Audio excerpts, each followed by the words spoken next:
All right. Thank you for the song this morning.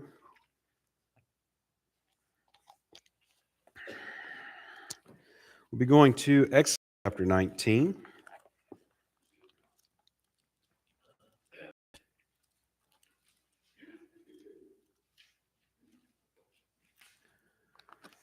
In our series through the book of Exodus.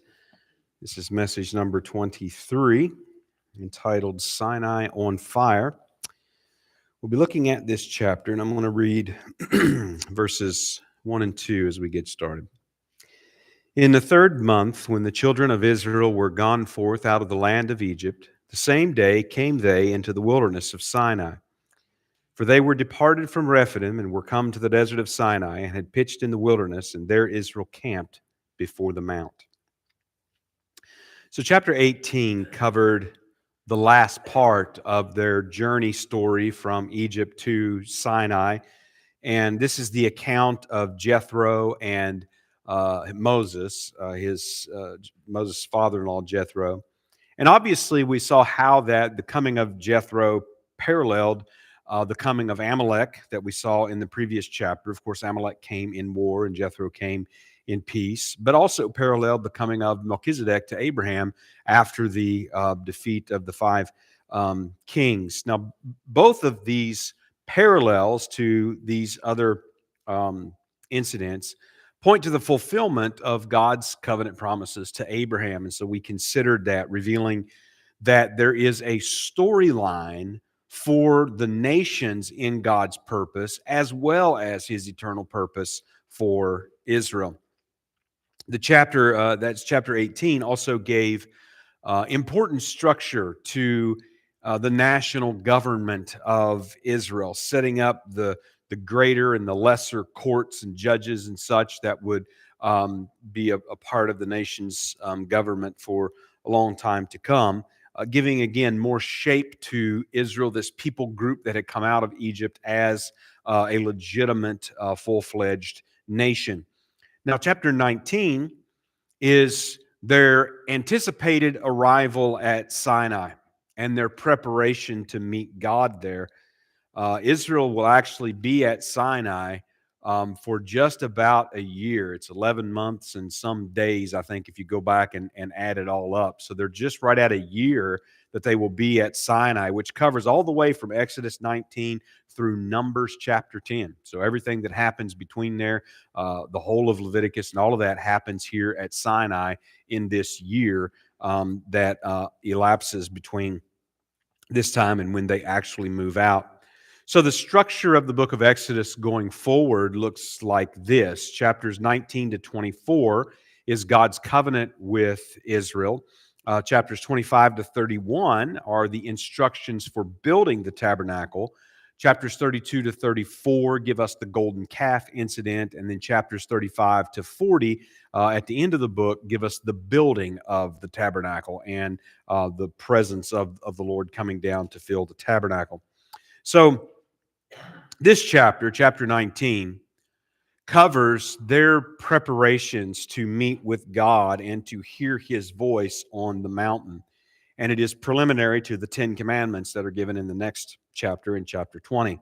So this chapter also provides much necessary information as we go forward in understanding the old covenant that God made with Israel. So we'll look at this chapter in two parts, in verses 1 to 13, where Israel is before the mountain, and verses 14 to 25, where Israel meets the God on the mountain. So we'll start here again with verses 1 and 2. In the third month, when the children of Israel were gone forth out of the land of Egypt, the same day came they into the wilderness of Sinai, for they were departed from Rephidim and were come to the desert of Sinai and had pitched in the wilderness, and there Israel camped before the mount. So first of all, there's a noticeable repetition of the identification of Israel as we start here and as you go through this passage, particularly down through verse 9 or so. There's this repetition of identifying Israel and referring to them in several ways. Here we see the references, children is the plural of sons. It is in the masculine, but it can mean sons particularly. But can also mean just children more generally, sons and daughters, descendants, the descendants of Israel. And that's what's being referred to here, the family, the descendants of Jacob. And we've previously considered how that there was this development that you can track through Genesis into Exodus as they go from family of Jacob, to tribes, to people group, and to nation, which will be really culminated when they actually come into the land and at least take partial possession of that. But all of that sort of concept is gathered up right here in this first part of this chapter, referring to them as sons or descendants of Jacob, referring to them as the household, the family of Jacob, tribes of Jacob, referring to them as Israel. Which, remember, back in the book of Genesis, Israel was the name that was given to Jacob. So Israel was a man when you end the book of Genesis. And by the time you get here to in Exodus, Israel is a people. Israel is a group of tribes, of families, and a nation. And they are even referred to in the sense of a nation here in this as well. So there's an emphasis here throughout all this repetition that this people, this nation, the descendants of Jacob, they are the recipients of God's covenant. They are the ones who are heirs specifically to the promises to Abraham, Isaac, and Jacob concerning that nation that he would make of Abraham.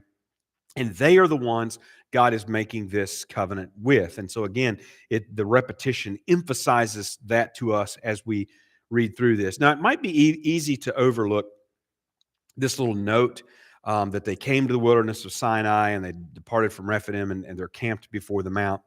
And it might be easy to look at that as, well, that's just, sort of descriptive, an account of what happened, that they were there, now they're here. But actually, this is the fulfillment of God's revelation to Moses. On that very mountain, back in Exodus chapter 3, when the Lord appeared to Moses in the burning bush. So there in verse number 12, God said, "Certainly I will be with thee," speaking to Moses, "and this shall be a token unto thee that I have sent thee. When thou hast brought forth the people out of Egypt, ye shall serve God upon this mountain." And now they are here, and for this purpose. And it is a fulfillment of this revelation that God gave to Moses. Now, it was repeatedly emphasized throughout the plagues that they were to leave Egypt, to go into the wilderness to serve Yahweh. And so now we are beginning to see what serving Yahweh means. Look at verses 3-6. "And Moses went up unto God, and the Lord called unto him out of the mountain, saying, Thus shalt thou say to the house of Jacob, and tell the children of Israel, Ye have seen what I did unto the Egyptians, and how I bare you on eagle's wings, and brought you unto myself. Now therefore, if ye will obey my voice indeed, and keep my covenant, then ye shall be a peculiar treasure unto me above all peoples, for all the earth is mine, and ye shall be unto me a kingdom of priests and a holy nation. These are the words which thou shalt speak unto the children of Israel." So Moses goes up to the mountain now to be with the Lord. And he begins to speak to Moses, essentially saying that he had made himself known through his actions in Egypt and through delivering the children of Israel. And he uses this very compelling metaphor of bearing them on eagle's wings. And it actually becomes an important metaphor as you go throughout the rest of the Old Testament, the covenantal imagery that's used later in places like Ruth, places like Psalms, referring to the wings and gathering under the wings and all of those sort of things, those sort of covenantal references. We looked at a number of those in the Psalms. But here particularly, the picture is that of the eagle caring for its young. And it's fitting for God and his care of Israel, because this whole thing began back in chapter 4 and verse 22 with God saying, "Israel is my firstborn son." And so he is caring for his young, here captured in this image of as the eagle cares for its young. So, what this introduces actually is some parent-child relationship type language that is one of the metaphors by which God speaks of Israel and his care for Israel. Another would be that of a bride and of a wife. But it's used throughout the Old Testament later that God cared for them as his children. God adopted them as his sons and such language as that. Now, the emphasis here, which comes especially with this bearing them on eagle's wings, is that the deliverance from Egypt was entirely of the Lord. They didn't fight their way out. They didn't scheme their way out. They didn't simply flee and narrowly escape on their own. This deliverance was entirely of the Lord. Now, God gave Moses the purpose for this covenant, and we see that in verses 5 and 6. Now, we spent some time a little while back on studying the biblical covenants, and we spent a few different sessions in this particular passage. And so I'm not going to go into all the details that we went into there. You can certainly go back and look at that if you want, or they're on sermon audio. But God is giving the purpose of this covenant here in verses 5 and 6. And you notice that he even uses that term covenant there in verse number 5. And he gives this conditional statement, if you will obey my voice indeed and keep my covenant, and then, this if-then conditional statement, which reveals to us the temporary nature of the old covenant. The purpose of the old covenant then was obviously not for salvation. And we spent a good bit of time looking at that as well. It was not for salvation of individual Israelites, but it was for the fulfillment of the Abrahamic covenant. In other words, those are the goals that are stated here in these verses. He's going to make them a special treasure among the nations. This term is also used in that parent-child type of language in the prophets later. I think Malachi uses it. Maybe some others do as well. A peculiar treasure. In other words, the term was often applied to the very special and unique treasure and possession of a king. And he says, "You will be my special treasure." In other words, God is saying here that there will be a difference between Israel and the rest of the nations of the earth. Now, we know later, as we come to understand, that in terms of individual salvation, there is no difference. All salvation, whether Jew or Gentile, slave or free, rich or poor, male or female, whatever that it is, all salvation is through faith in Jesus Christ. But there is a difference. God has not dealt with any nation on this earth the way he has dealt with Israel, and they will be his special treasure. He refers to them as a kingdom, a dominion of priests, indicating their being a channel of blessings, just as God promised to Abraham that through him and that nation from him, he would bless all the nations of the earth. And they would also be a holy nation. One of the rare times that Hebrew word goy, and it is used in the singular here, that Hebrew word goy, which generally means nation, but through usage and time came primarily to refer to non-Israelite nations, is used of him, showing that they will be a nation in the sense of all the other nations of the earth, but they will be a special nation. They'll be a different nation. They'll be a chosen nation unto him, holy, set apart, being the idea of being separate with none other like. And of course, the emphasis here, as you look at the words, the terminology that is used, is God making this covenant with a nation of people. It's not just a collection of individuals that happen to be out here in the wilderness at Sinai. No, this is a nation ordered of tribes and families that are encamped before the mount that God is entering into this covenant with. Verses 7 to 9. And Moses came and called for the elders of the people and laid before their faces all these words which the Lord commanded him. And all the people answered together and said, "All that the Lord hath spoken we will do." And Moses returned the words of the people unto the Lord. And the Lord said unto Moses, Lo, I come unto thee in a thick cloud, that the people may hear when I speak with thee and believe thee forever. And Moses told the words of the people unto the Lord. Moses is here acting as a mediator. And there's just a repeated emphasis as you go through here on the words that the Lord spoke.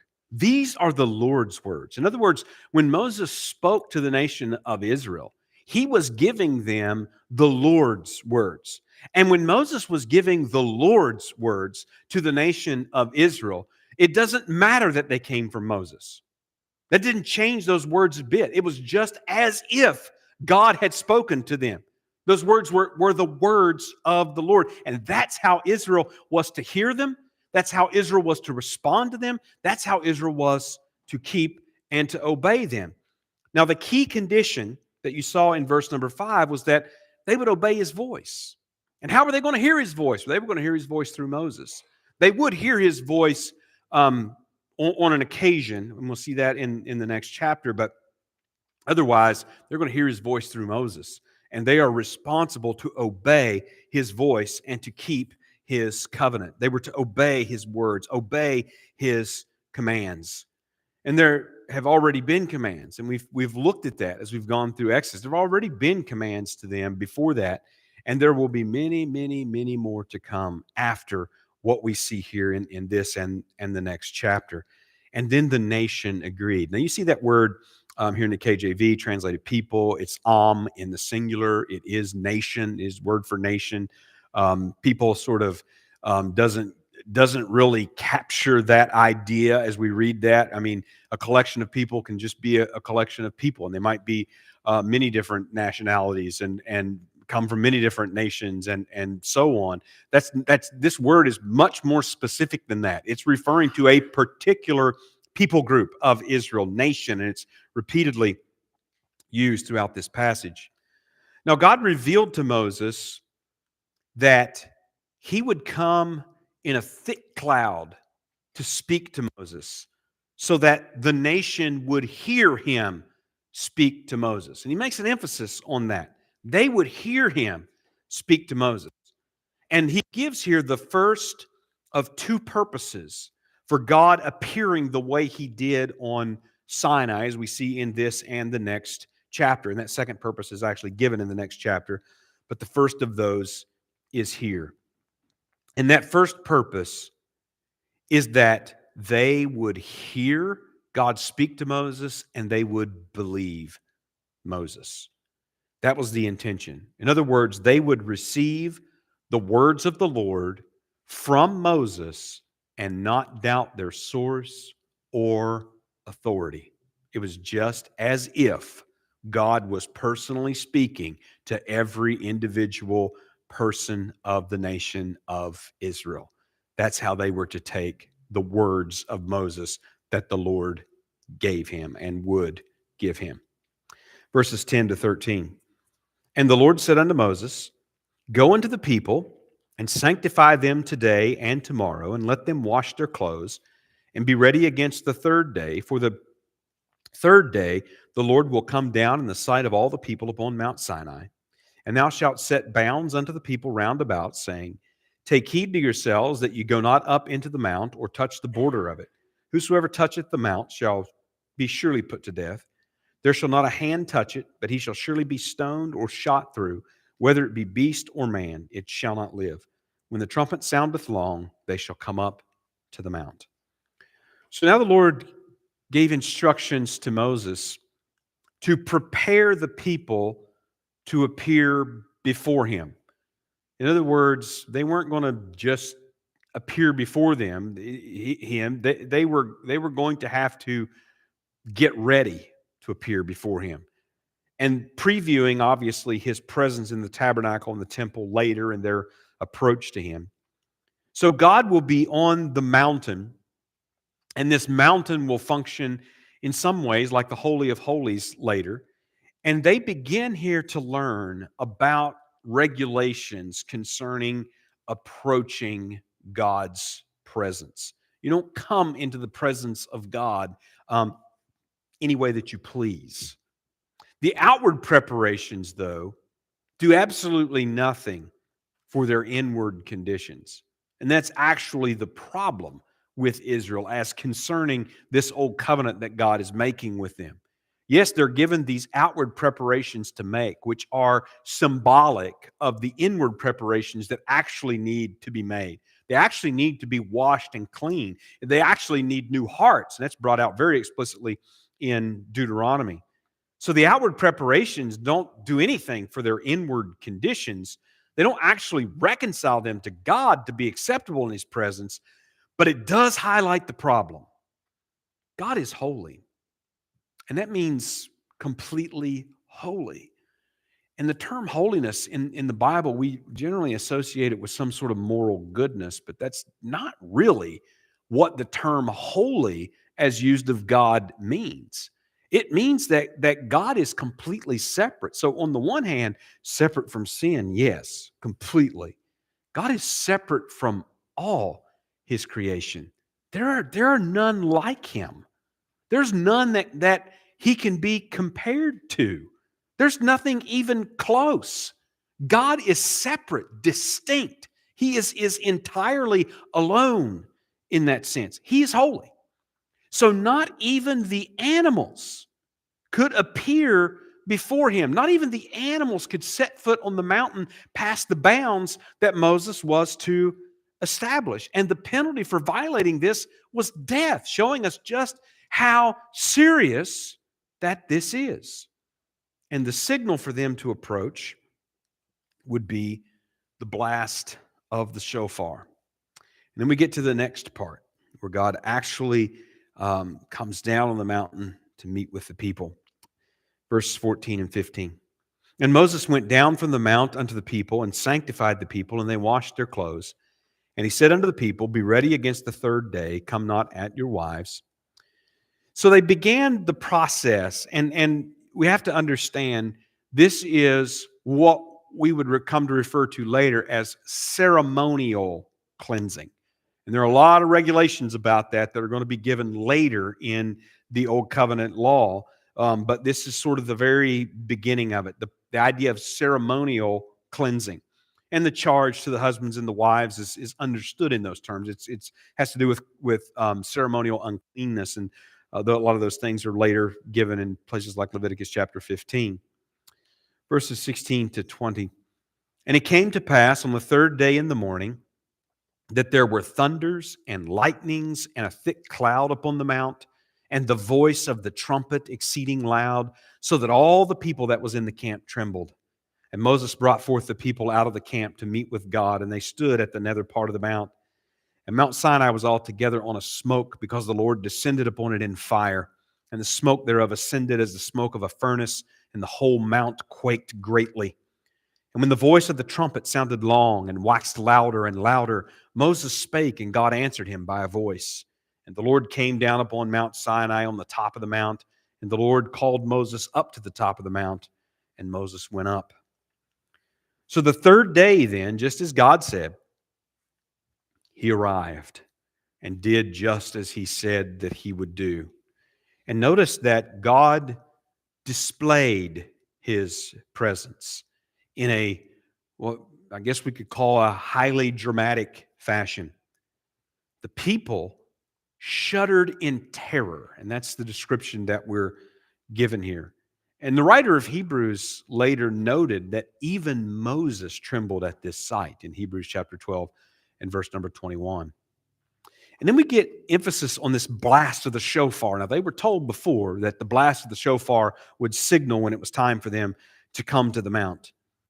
Now, the shofar is the trumpet, or trump, as is sometimes referred to throughout the Bible, the ram's horn.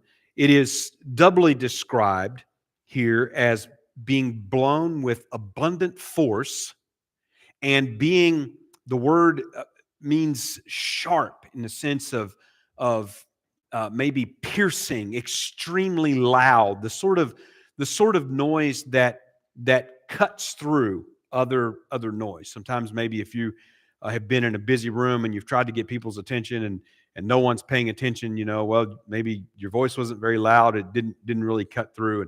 maybe somebody whistles and people grab their ears or something. There's a piercing sound that cuts through all the noise, and that's the way that this shofar, this trumpet blast, is being described.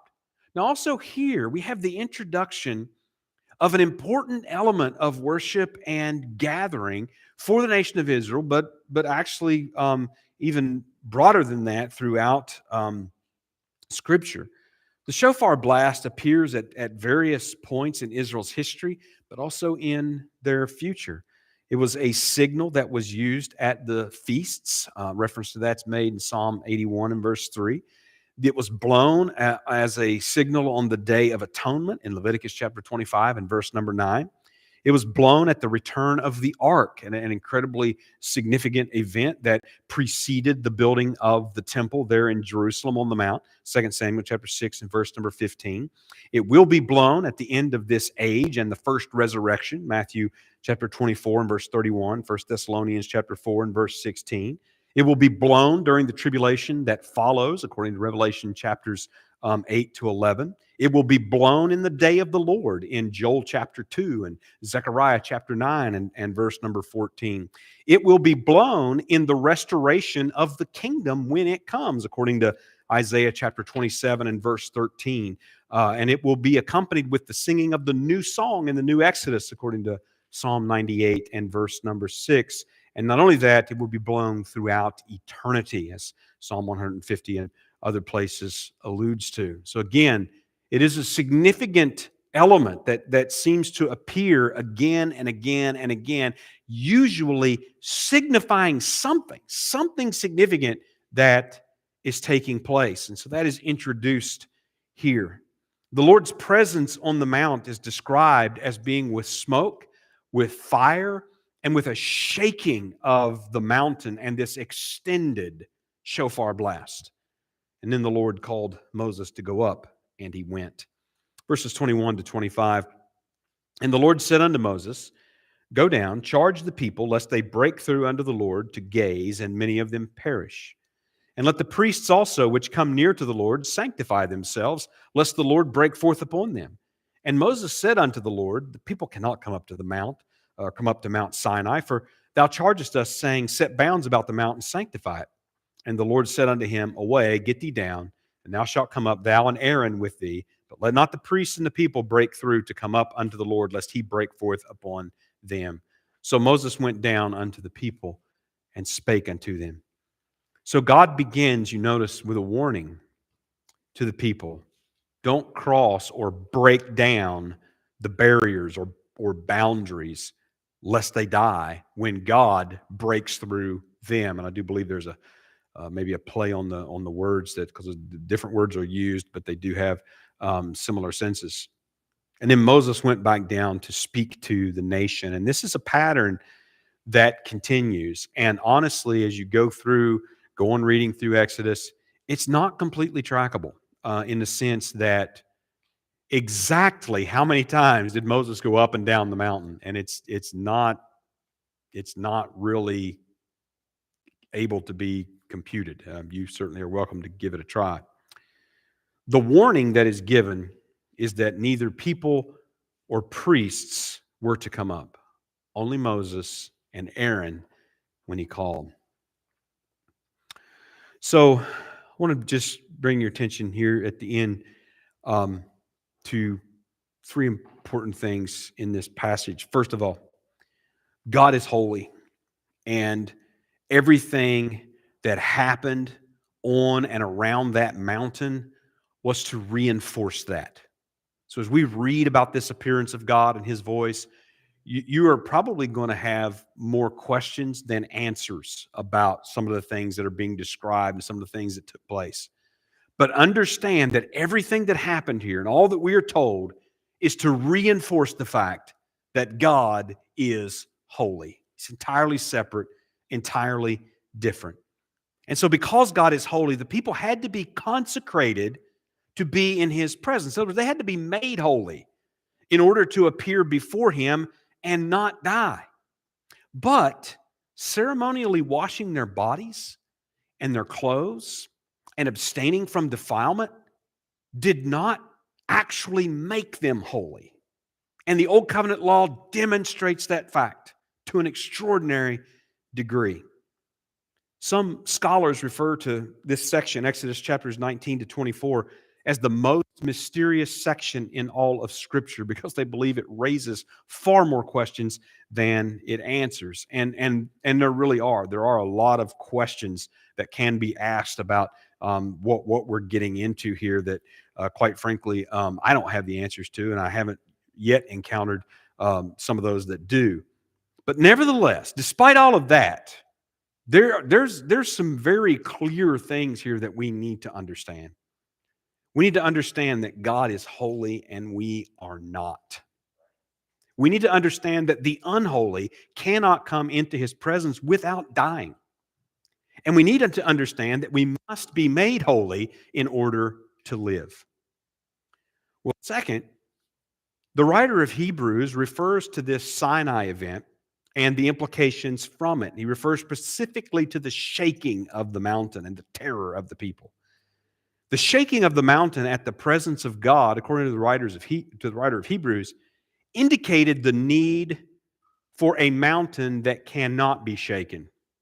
It indicated the need for a mountain that will in fact supersede Mount Sinai.